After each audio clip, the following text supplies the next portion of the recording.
Inilah persembahan dari Acting School Malang.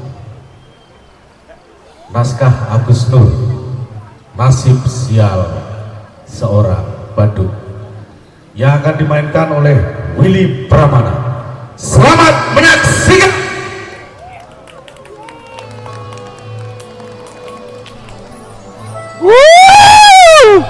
Ayo, ayo, suaranya, suaranya, suaranya.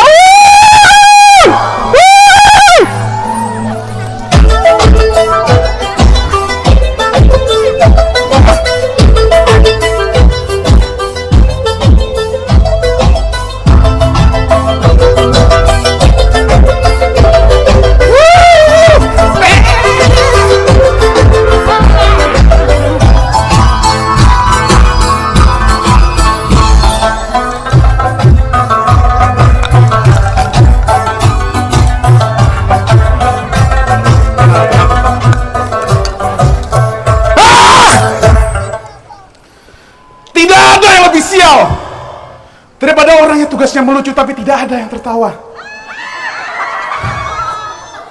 Bahkan saya sendiri pun tidak tertawa dengan apa yang saya lakukan.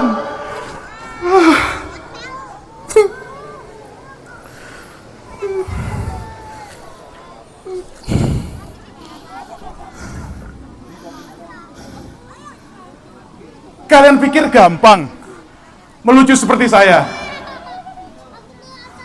Gampang? Gampang nggak, Dek?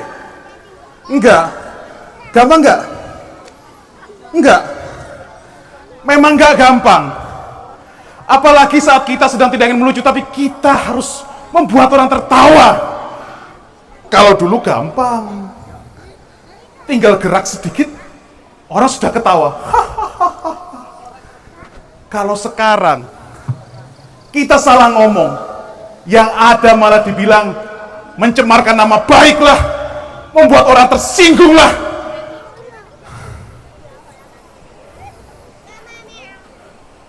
Ada cerita yang real, teman saya pelawak juga, dia dipenjara gara-gara melawak. Coba orang melucu kok dipenjara? Orang melucu ya harusnya seneng toh, masa dipenjara? Dia dipenjara gara-gara menceritakan sebuah cerita. Ada orang naik ke pohon kelapa jam 10 pagi. Orang naik pohon kelapa jam 10 pagi. Kemudian dia azan di atas pohon kelapa. Warga langsung bergerombol. Warga bergerombol ngamuk. Woi, dasar orang aneh! Dasar kamu kafir! Bahkan ada yang ingin membunuhnya. Wahai kafir, turun kamu! Tapi dia dengan santai menjawab, loh, saya tadi jam 4 pagi azan di masjid. Tapi Bapak, Ibu, nggak ada yang mampir ke sana, nggak ada yang sholat dengan saya.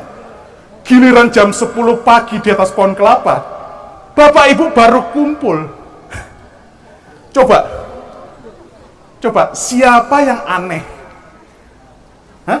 Coba, siapa yang aneh? Siapa yang kafir?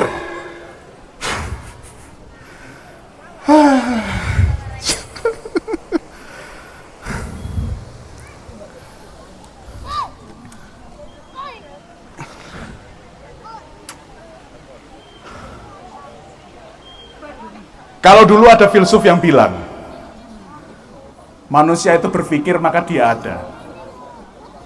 Kalau sekarang manusia itu bertikai, berkonflik, maka aku ada. Jadi jangan salah, Bapak, Ibu, Mas-mas, hadirin yang ada di sini. Kenapa sekarang perselisihan dijadikan komoditas? Kenapa perselisihan dipakai untuk mengambil kekuasaan? Bahkan ayat-ayat juga dipakai untuk membenarkan perselisihan tadi. Ujung-ujungnya apa? Kita cuma dapat perpecahannya saja. Yang untung mereka yang mengadu domba kita. mau diadu domba. Aneh.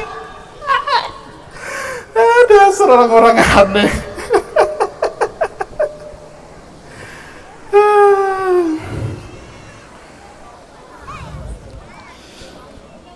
Saya itu sebetulnya menjadi badut meneruskan usaha ayah saya. Sekarang kan lagi tren, gitu. Kalau bapaknya punya usaha tani, anaknya meneruskan usaha tani.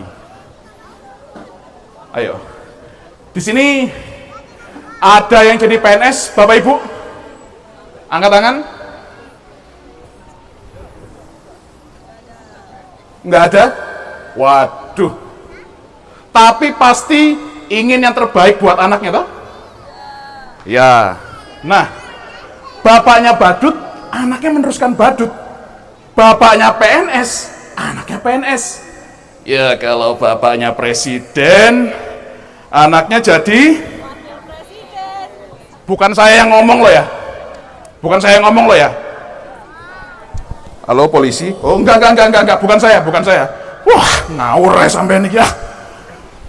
Nanti saya ditangkap, siapa yang tanggung jawab? Ayo. Mau kita sama-sama ditangkap? Mau bikin pentas kita di sana kalau sama-sama ditangkap. Ih. Ngeri. Ih. Kalau dulu zaman bapak saya ngelawak itu gampang. Tinggal joget-joget dikit gini, sip. Orang sudah ketawa ngakak. Lucu sekali kamu. Kalau sekarang pelawak-pelawak kalah lucu sama politikus.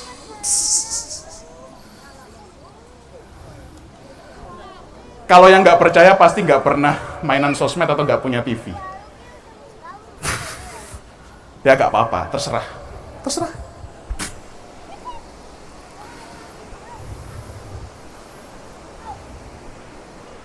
Loh, kamu datang kok nggak bilang-bilang? Aduh, tak rapikan. Aduh, tak rapikan. Ada cewek saya datang, bentar ya. Ayo dek, duduk dulu. Aduh, kamu nih jauh-jauh datang ke sini loh. Ayo silakan duduk dulu. Kamu kok mendadak ya? Harusnya bilang-bilang dulu gitu loh, biar Mas bisa dandan yang ganteng, ya kan? Biar bisa pakai parfum gitu loh, Dek. Cewek saya gimana? Cantik nggak? Loh, cowoknya kayak gini gantengin masa cewek elek? Loh, cantik cewek. Namanya Raisa. Panjangannya Raisa Diatur. Enggak ngomong kamu kok, Dek.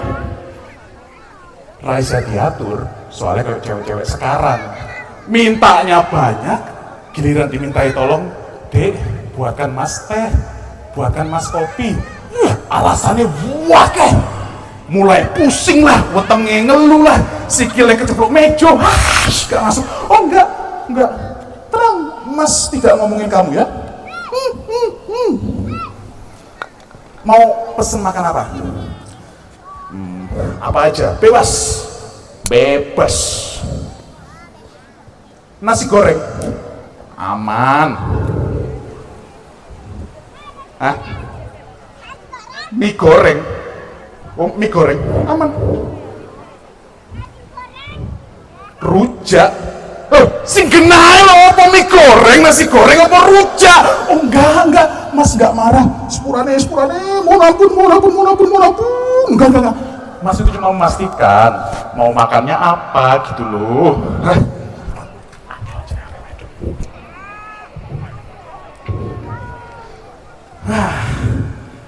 Tapi kayak gini nih Mas jadi ingat zaman kita pacaran dulu. Dulu waktu Mas belum punya uang, kita kan nongkrong gini di pinggir kali sambil diliatin orang-orang karena kita cuman nonton mas-mas nasi goreng, nggak beli. Ya kalau sekarang Mas,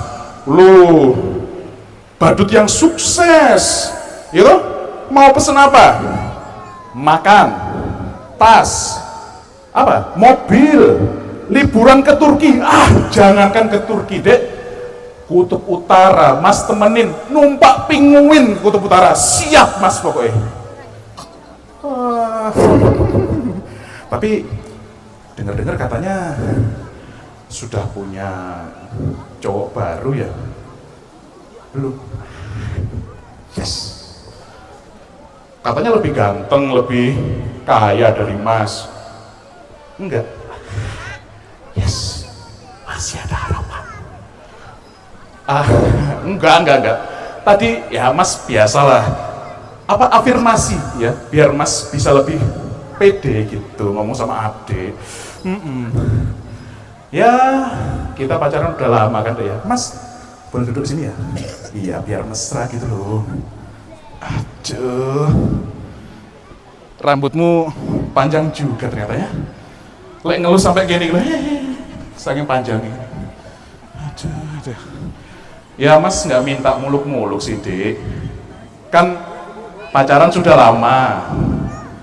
Mas cuma pengen minta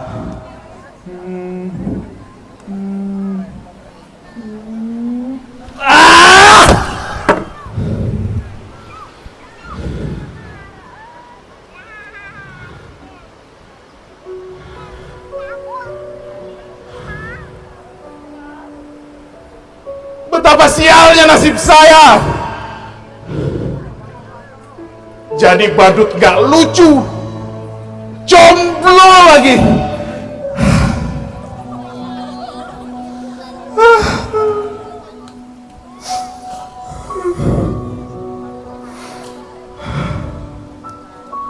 Percayalah, jadi badut itu berat. Kalian gak akan kuat. Biar saya saja.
Kenapa?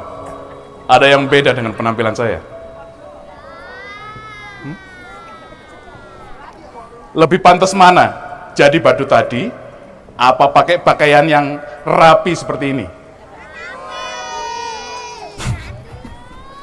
Walaupun pakaian saya rapi, tapi saya di dalamnya tetaplah badut.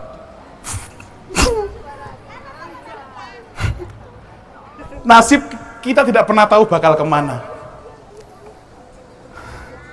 Saya badut dan saya pakai pakaian rapi seperti ini.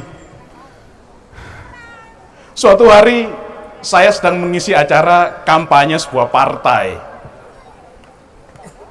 Dan aneh banget. Ketika saya mengisi, saya cuma menjentikan jari seperti ini. Semuanya ketawa. Hahaha, ayo ketawa.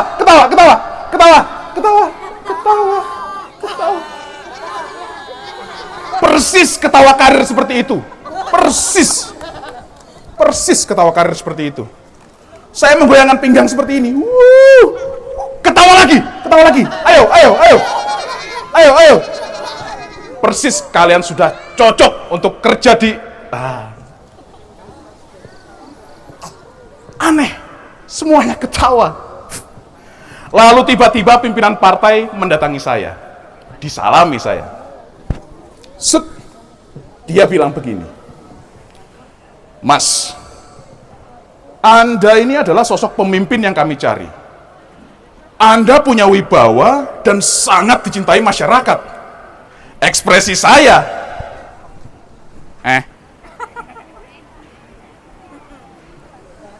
Dilanjutkan lagi. Zaman sekarang jadi pemimpin tuh nggak perlu pinter, Mas, nggak perlu cerdas.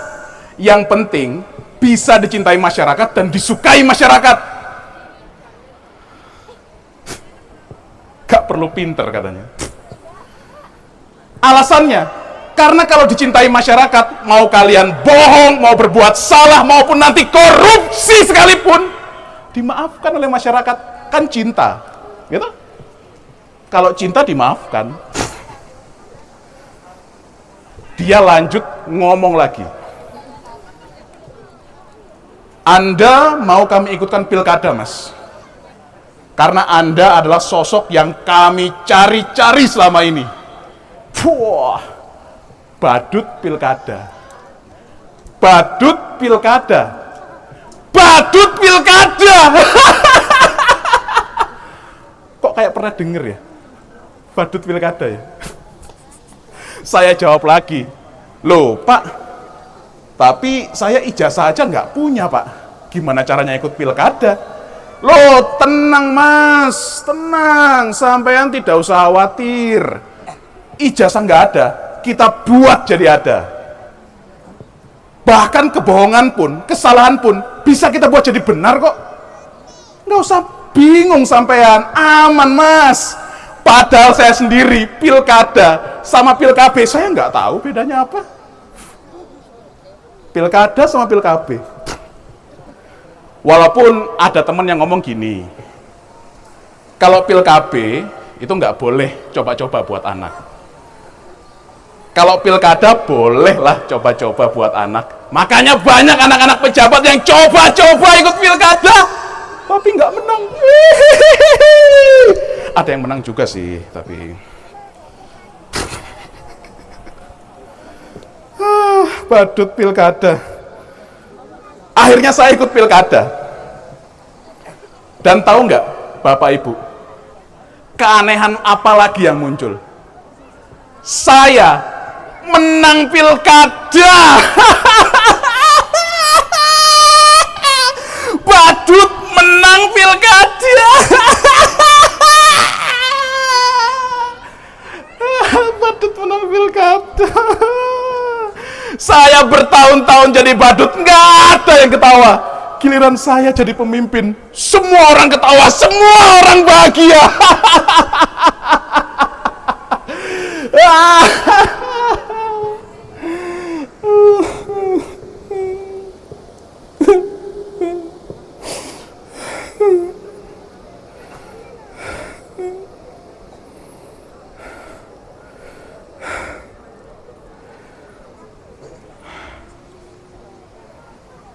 Betapa sialnya nasib saya.